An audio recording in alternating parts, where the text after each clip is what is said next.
Welcome to the Emerging Professional series at the Coffee Conversation Show, powered by the Emerging India Forum TIF and a tech partner, Prime Infotech Solution. We have with us Kirk Drage, CEO and co-founder at LeapSheep. Kirk has been on a mission to help startup founders navigate the chaotic world of entrepreneurship. With a strong focus on customer acquisition, product market fit, scaling startups efficiently, he has helped countless founders avoid common pitfalls and build sustainable businesses.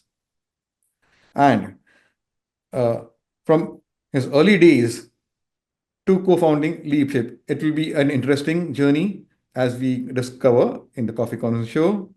But other than that, who is this man behind the strategy? So there will be a lot of exciting things which we'll discover during the conversation.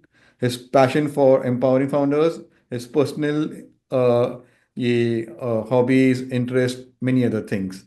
So welcome, Kirk, to today's coffee conversation. Thanks, Amir. It's a pleasure to be with you. Wow. So let me explain you the flow and the format. There is personal round, sorry, professional, personal, and a surprise rapid fire round for which you have to be witty, fun, and quick, and you will get a gift also. Sounds like a Niche game show. marketing, Sounds good. written by me, and it will be what do you say, autograph and sent to your home address. So let's Fabulous. begin. Friends, I'm Lion Amir Virani, host at Coffee Conversation and a legal tech evangelist at Prime Infotech Solution, author of 15 books. We help startups, law firms, corporate legal with world-class technology solutions and tech training. So my first question, Kirk, how has the journey shaped up and what are the key defining moments you had? Yeah, well, that's a big conversation, big question. I've had a very wandering journey. I think, like a lot of entrepreneurs, I couldn't imagine that I am where I am today. In fact, when I left school, I thought I wanted to go into the mining industry and become a metallurgist. That certainly took a left turn when I discovered computers and followed the rise and growth of the PC industry. And I think I followed my passion for learning. And from there, grow with growing industry. And I think that's one of the best pieces of advice which I can give to people is find a growing industry. Well, don't join an industry that's in decline. Join an industry that's growing and lots of opportunities. Join a company that's growing, lots of opportunities. That led me to work at Microsoft. I spent 12 years there, which was absolutely phenomenal. The best degree I think I ever could have got is working for a company like that. And then doing what I'm doing now, which is coaching founders, is both incredibly challenging and incredibly rewarding at the same time. Wow. So, Kirk, you have helped founders go from zero to their first million in revenue. What's the most common mistake early stage startups make? Yeah, I'll say that one of the first things I say when I ever talk about entrepreneurship is I qualify where is my area of expertise in entrepreneurship, because there's different types of entrepreneurs, and I really work in the tech space. People that are building not only new businesses but new kinds of businesses. That's kind of the definition I like. So very very much managing innovation risk. There's probably a lot more people out there that are great in the core entrepreneurship space. People building copies of existing business models. But when it comes to building these innovation-driven business models, or these tech startups, by far the biggest problem that we see is people believing that they think they know what the market wants. And usually they're not wrong by a lot, particularly if you've got someone that's maybe come out of an industry sector and has experienced a problem firsthand and imagines a solution that they could have seen themselves using. So they'd go ahead and build that solution without talking to the market. And of course, the problem for entrepreneurs is that you rarely represent the customer base because you're a weird, unique individual that's decided to, take this problem and go start a company and fix the problem. Most people don't have that sort of passion and drive and commitment. And so the kind of solution that you're developing is not for yourself, it's for other people.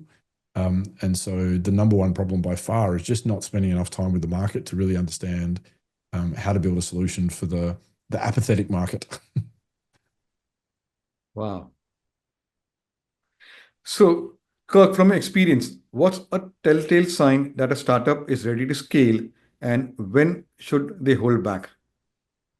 Wow, such a good question. I wish we were all asking ourselves this question every day as entrepreneurs and as investors investing in startups, because I think we kind of assume, and as soon as we've got a product, that we should be scaling. As soon as we've got customer and a revenue, and we should be scaling. And it couldn't be further from the truth in the innovation space. The time to know, the time that you know when you're ready to scale is when you can repeatedly delight the customer. And that delight needs to turn the customer into a fan, so they love what you're doing. And I like to use the word advocate, which means that they want to tell their friends and colleagues, "Hey, I found this new solution. If you've got the same problem that I've had, you've got to try this." And I think we've all had those kind of moments. If you've taken a ride in an Uber, or you've used Spotify, or you've used Airbnb, or some of these popular applications, when they first arrived onto the scene, you were so excited to use them because they were so much better than the alternative, that you couldn't wait to tell people. And I think that's the moment that that you're ready to scale. And if you haven't reached that point yet, then you're growing for learning. You're not ready to grow for growth. Wow. So let's go memory down a lane, Kirk. What's been the most rewarding startup success story you have been part of, and what made it stand out? Well, if I could call Microsoft a startup, I would probably put that in that bucket. I joined in the late 90s, before Windows was really the default standard for enterprise businesses. I think I spent a lot of time replacing mainframe terminals on people's desks with client server based architecture. And growing, Microsoft as an enterprise product set with things like SharePoint and SQL. And so seeing those businesses grow, particularly, when I came in, those businesses, some of them like SharePoint didn't even exist. And so growing them, into billion-dollar businesses. And so obviously Microsoft wasn't a startup at that point in time. This is like 25 years after it had already started, but it certainly felt like a startup in many ways because you were starting something from nothing. But very different because you've got this, great corporate brand, and you've got a, corporate Amex card, and you've got all this reputation and customer base. But that was an incredible time for me. A true startup experience, probably working in Silicon Valley, building hardware and software. I was part of a company called Vidaro that built cameras that had time of flight as well as RGB sensors and had edge computing in them. And that was an incredibly challenging product to build. And we put that in physical retail stores, and pulled a lot of video analytics. And this was like 2011, 12, 13 kind of time frame. So that really felt we were on the bleeding edge. And that was a lot of fun. But probably building our own startup now, definitely ranks up there with that. Wow. So let's go to your journey in coaching. You emphasize personalized coaching over generic accelerator programs. What do founders often misunderstand about startup success? Yeah, such a good question. I think the thing that we don't understand as an industry, or we don't talk about as an industry, is that we're so young and immature as an industry. You look at the accounting profession, or the legal profession, or the medical profession, and those industries have been professionalized. Hundreds of years ago, the medical profession got professionalized, and and people stopped sort of working based on intuition, and we started to get professionally trained and certified, and you went through apprenticeships and et cetera, et cetera. And we don't have any of that yet in the startup world. And so the way that we successfully build companies today is primarily managing risk using portfolios. And it's a little bit like population health. We look at developing countries, and over the last 100 years, and go, wow, haven't we done a great job at bringing down child mortality, for example? And yes, of course we have, but if you're a mother of one of those child that didn't make it, you're not feeling very good about the population improvements. And I think this is where we're at with the startup ecosystem is we accept this cost of innovation. We accept this 95% failure rate. And I think knowing that as a founder, and to try and steer clear of that ecosystem level performance and focus on your own success and managing your own risk, because if you get into a portfolio based ecosystem, where the success of that ecosystem is going to be based on the power of law and a couple of winners, and you don't really fully appreciate that, the chances are things aren't going to work out well for you. And I find that incredibly frustrating that we're not doing a better job of supporting individual founders to success, because most founders, to me, seem to have brilliant ideas, and they're just wrong in some way, and they just need more iteration to be able to be successful. And, not everyone's going to build the next Google or Facebook or what have you, but I think we can improve the rate of startup success by at least an order of magnitude, at least, probably more. Wow. Now let's go to LeapSheep. LeapSheep focuses on avoiding the 95% startup failure rate. If you had to pick just one factor that separates successful startups from failed ones, what would it be? Probably expectation is what I would say, and that's the expectation around. There's this myth in startup world which relates to what I was saying earlier about the fact that you can have an idea, build a product, and you can launch it and scale it, and it works just enough that it keeps that myth alive.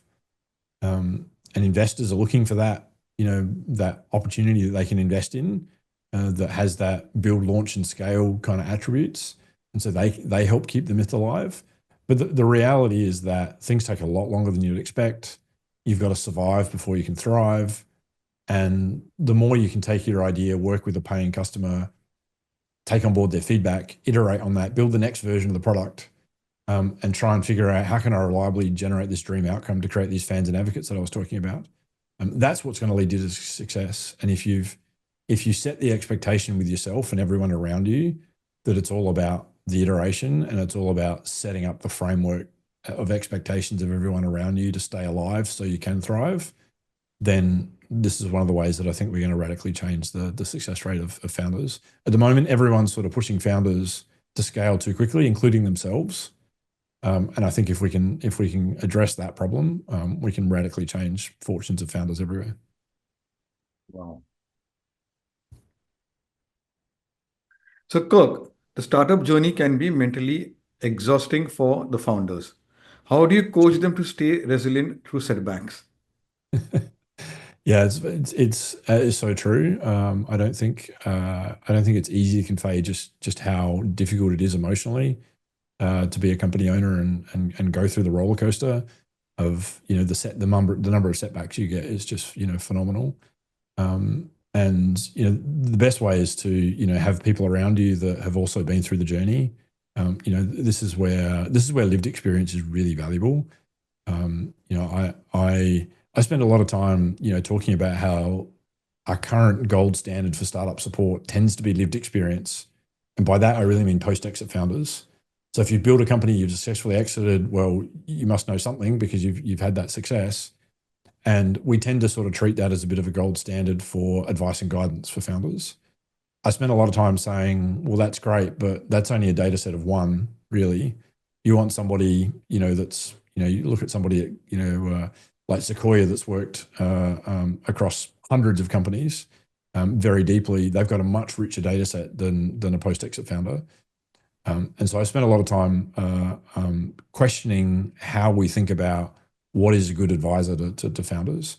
But there's no replacement for lived experience when it comes to helping founders through that problem of how do you manage the emotional ups and downs and mental health and well-being? How do you keep things in balance? That is just super valuable. So that's definitely something that I would recommend that every founder make sure you've got peers around you that you can talk to and you can be very open and vulnerable, and not have to play the fake it till you make it. Everything's going to be awesome game that sometimes you feel like you have to play in the startup world. Wow.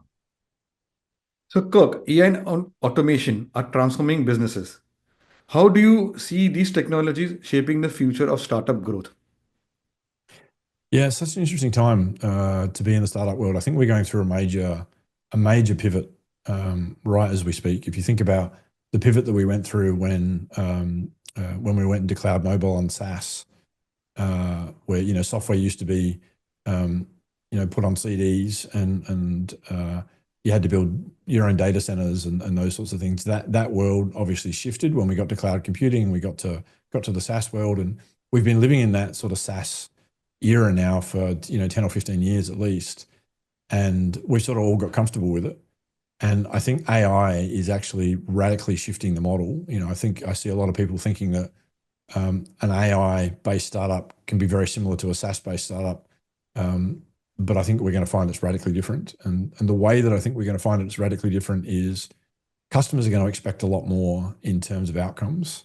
A lot of the SaaS products that came onto the scene were such a jump up in functionality compared to the previous generation of software. For example, if you had a CRM system that you had to go into your office to log onto the computer to use it, and then suddenly you can use a SaaS-based system where you can log on from anywhere. You've got mobile networks and so forth. I mean, that's a radical step forward.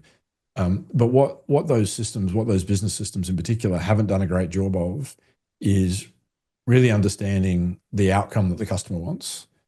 And so you hear a lot of people complaining about these SaaS applications, like CRM's a great example, where they're not really helping the business. They feel like admin overhead, where the salespeople are going, oh, do I have to fill in all these forms? It's like, I want to get out there and sell rather than filling in this software. And I think now that AI's come onto the scene, the successful companies are going to have to go a lot deeper into understanding what customers need in terms of success.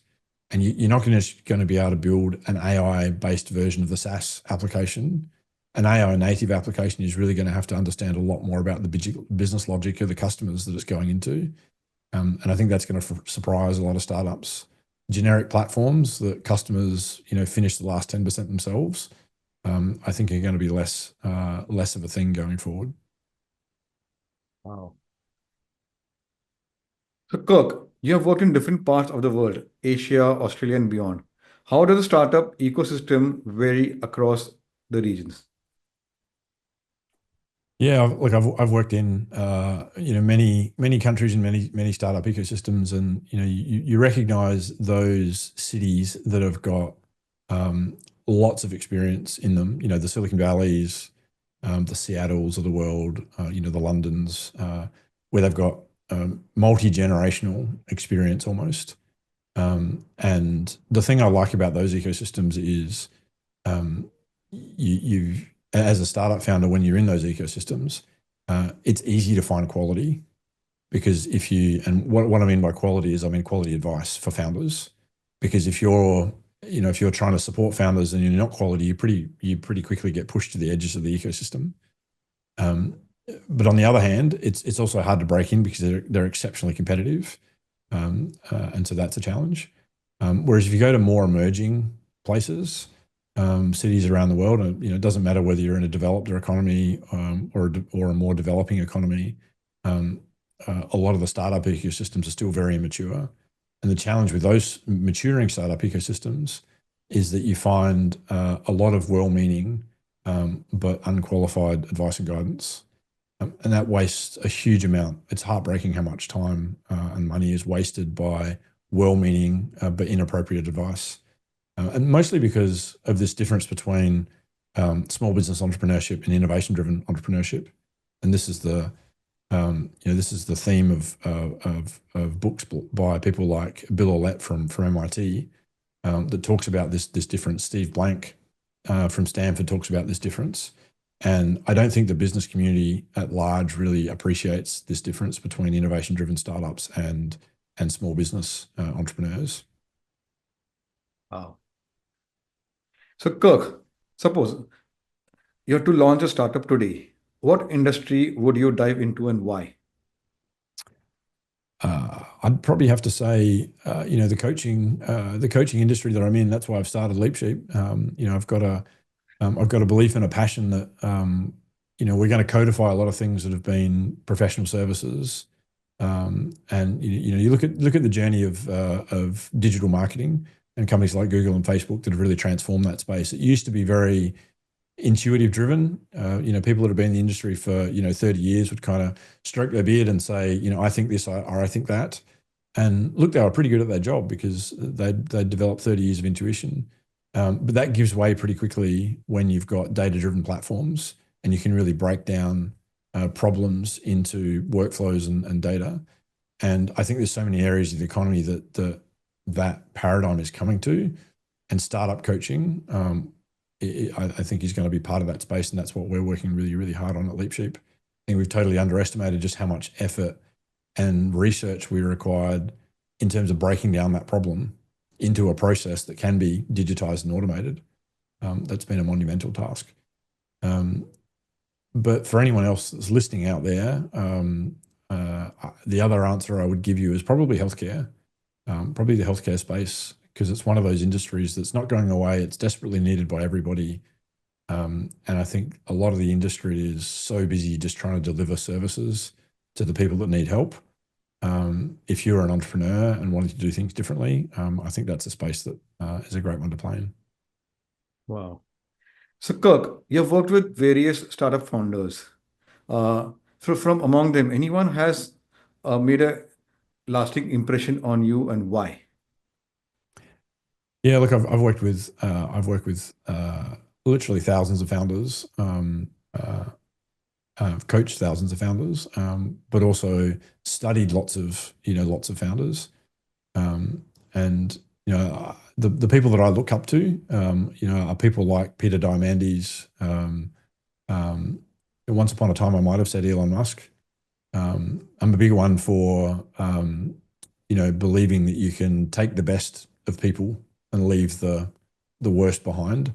And I think there's some great traits that Elon Musk has, in terms of the vision and thinking big, and thinking at a whole system level. Like if you look at what he's done with SpaceX.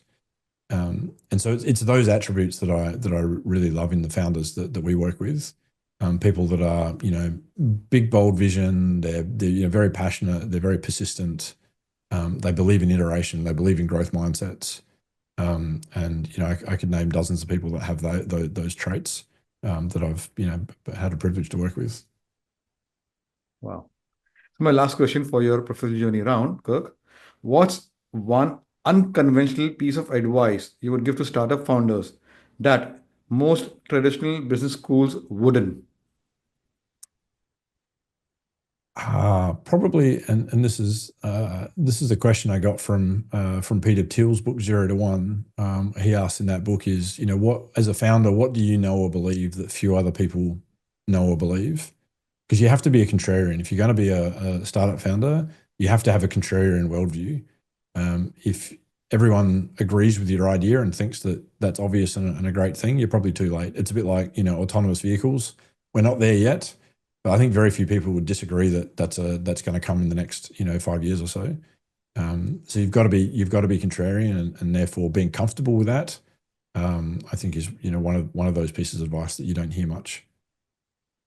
Wow. Now let's go to the next round, the personal round, and understand Kirk as a person. Tell us about your family and your formative years. Yeah, well, I grew up in Australia, in Adelaide, in South Australia. Come from a middle class family. My father was an automotive engineer, who was a designer.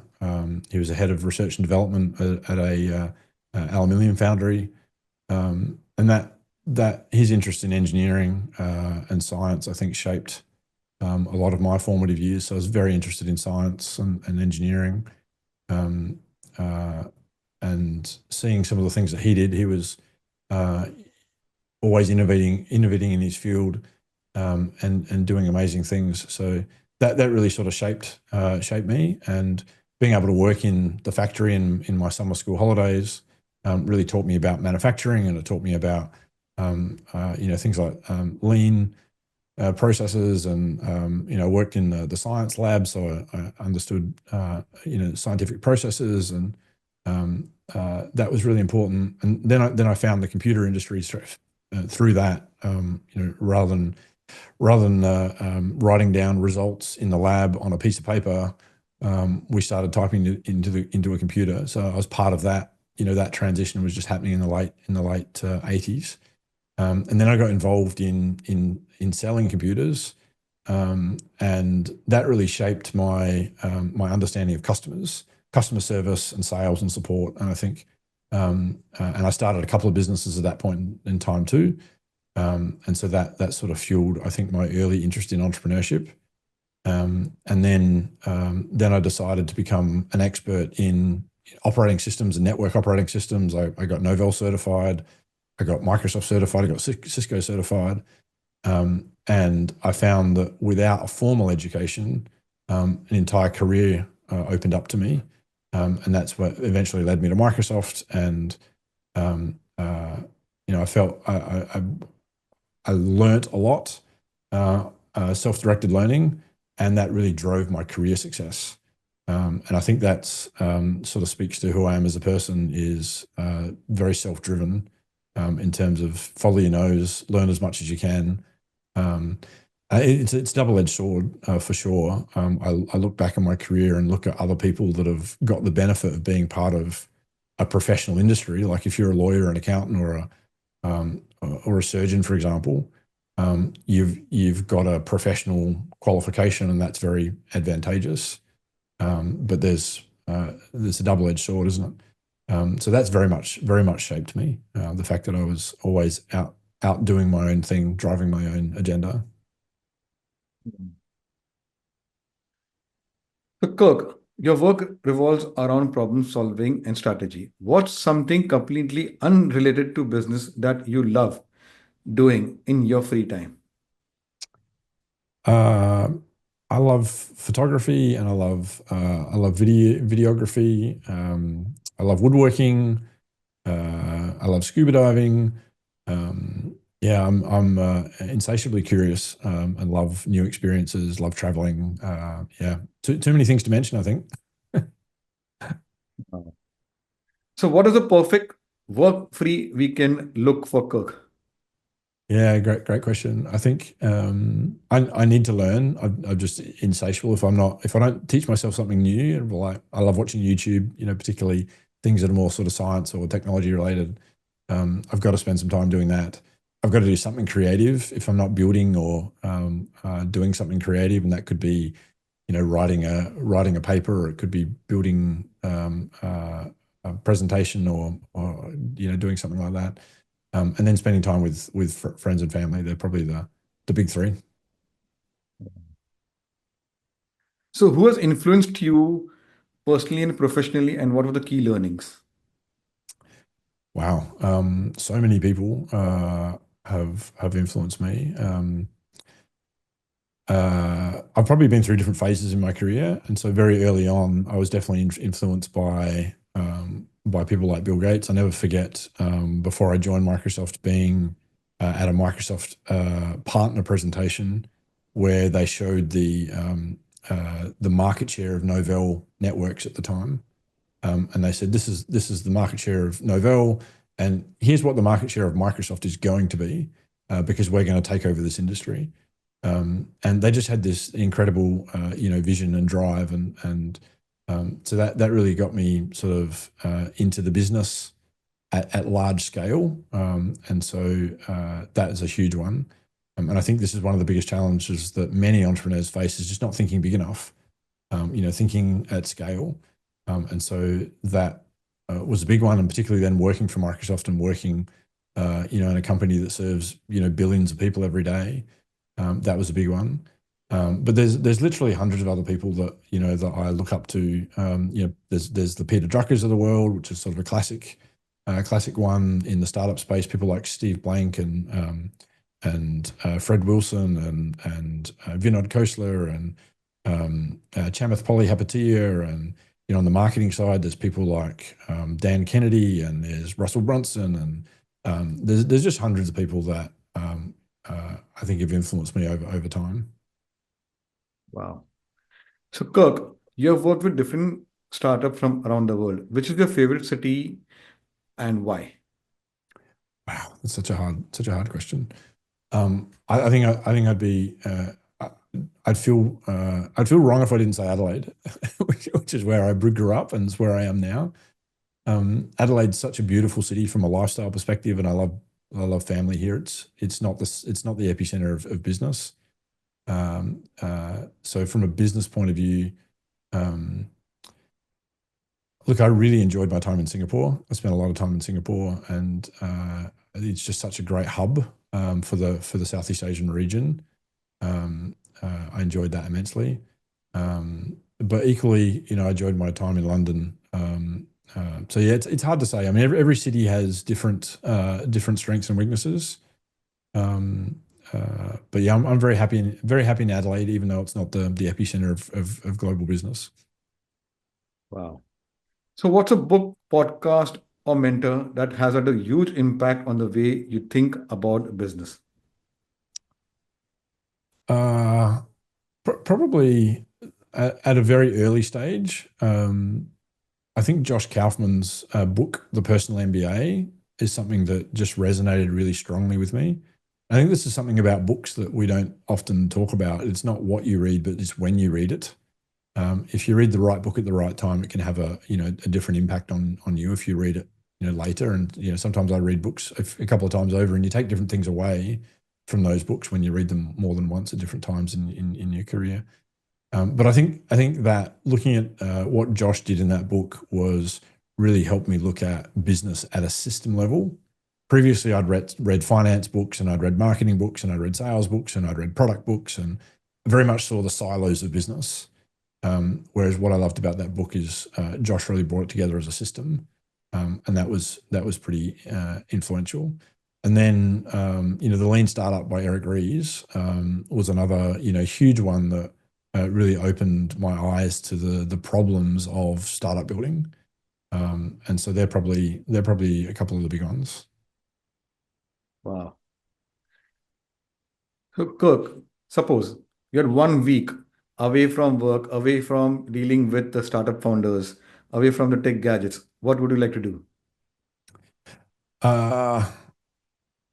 Probably either sit on a boat, floating over a nice coral reef, enjoying some nice food with some friends, and go diving every day, or do something similar in a game reserve. I've been fortunate enough to spend some fabulous time in Nepal, in the game reserves at the south of the country there, and in Africa. Incredible. Wow. So, what are your goals for 2025 personally and professionally?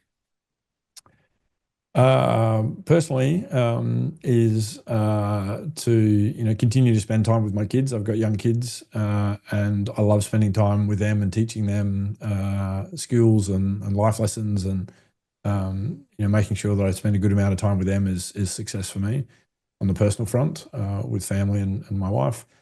And on the professional front, it's about taking our business LeapSheep to the next level. We've built a system over the last 10 years to help get founders from idea to product market fit. We've been delivering that system manually. We've done that with over 300 companies. Now we're building software to start to see how far we can scale that. And that's very, very exciting. I forgot to ask you, this question should be in the professional journey round, but I'm asking you because you said about LeapShip. What's the story behind naming of your venture, LeapShip? Yeah, that's a great question. One was a branding story. I worked with a company a long time ago when I was at Microsoft, and their name happened to be Frozen Leopard Inc. FLI. They were based in California, and when I read a lot of marketing material, one of the things that's important in marketing is you have to be memorable, and people have got to be able to remember you. And of all the businesses that I've ever dealt with, and I've working for integration firms and companies like Microsoft, you deal with literally thousands and thousands and thousands of businesses, and that name is the one name that stuck for me out of all the businesses that I've ever worked with. And so I thought I've got to create a company name that has that level of memorableness in it. And when I thought about the problems in the startup ecosystem, everyone seems to be like sheep. Everyone suddenly wants to build, copy Uber. Everyone suddenly wants to, be the next AI company. And I don't think there's enough thought put into the journey. Everyone's sort of thinking about the destination, and then they all act like sheep to get there. And I think we have to leap over the sheep if we're going to be successful as entrepreneurs and think a little bit differently. Wow. So, Kirk, my last two questions will be reflective. What legacy would you like to leave behind? I would love to have an impact on startup failure rates. I think I just see the amount of emotional pain, financial pain that founders go through, and that stubborn 95% failure rate that hasn't moved in decades. I see most of that failure is unnecessary, and if I could play a role in shifting that number, that would be amazing. Wow. My last one. It's a googly one. Describe Kirk in one line. One line. Probably insatiably curious, I would say, to a fault. It gets me in a lot of trouble. Wow. Let's have some fun. The rapid fire round. One word to describe the startup world. Optimistic. Wow. An underrated skill every founder should master. A skill every founder should I'll- master. yeah. An Yeah. underrated skill every founder should master. Underrated skill. Customer conversations. Wow. Conversations. Yeah. Your go-to comfort food. Chocolate. Wow. A business buzzword you secretly dislike.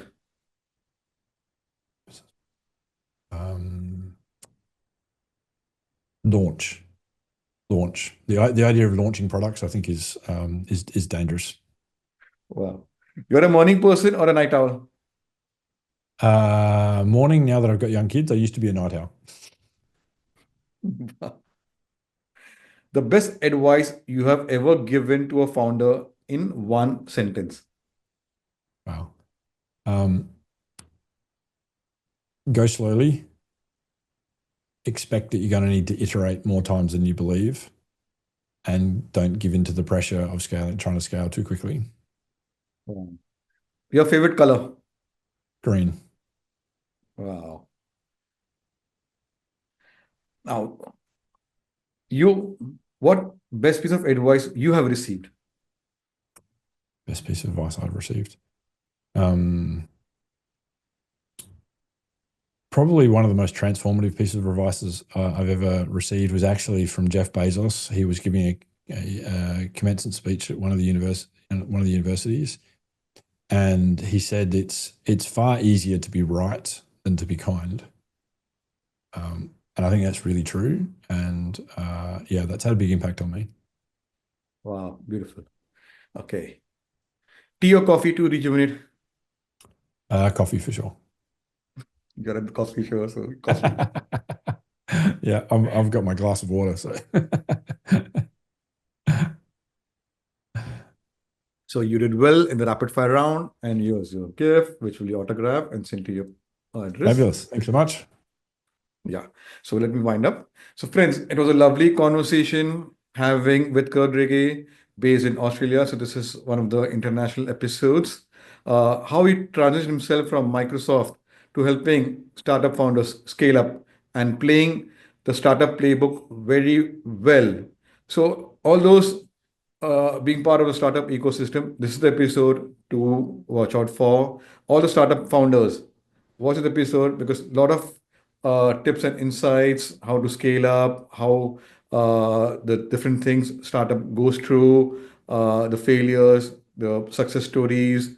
So this is the episode because startup ecosystem is established in all the countries around the world. So the guidelines, what Kirk has shared is what do you say? Remain the same, but each country has something different to offer. So this is what Kirk has shared during the episode. So like that, we have got 400 plus Koffee speakers sharing their professional insights, the personal stories, and their subject expertise. Watch this episode, get inspired, and if you want to be featured like Kirk, so visit our website, the Emerging Forum, or you can DM on our LinkedIn company page, the Emerging Forum, and we'll be happy to have coffee conversation with you. Thank you. Thanks so much, Amir.